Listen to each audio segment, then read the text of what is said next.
question number 6. As you can see, we have 3 sets of test scores, and I have partially entered them in for you, and we are going to produce the descriptive stats for the following test scores. And ask us which had the highest average score and which test had the smallest amount of variability. So by that I mean by test 1, test 2, and test 3. I wanted to to do this one with you a little bit because you may not know how to enter data into the system. So if you flip from page 53 to 54, you see there's actually 4 more rows of data. So you just put your mouse in here and let's see, enter the scores. 49, 49, 50, 50.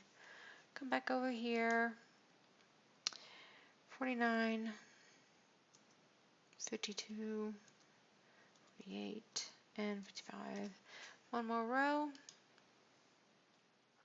47,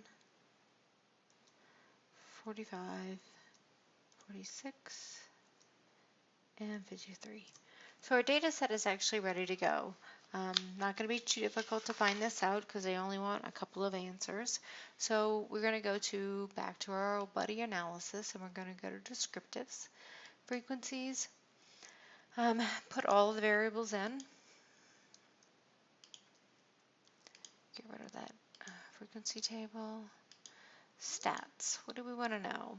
Well, they mentioned the average score, and they also mentioned the test that had the smallest standard deviation or variance.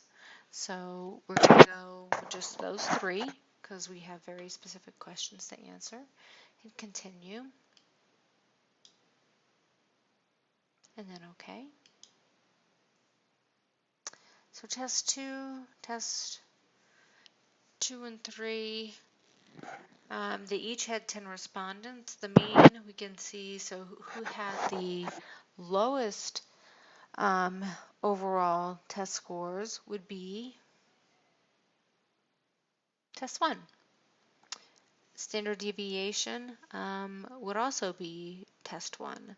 So again, fairly easy. If you input the data yourself into SPSS, it can be quite simple to get the answers that you need without trying to drive yourself crazy hand calculating different elements. So on to the next question.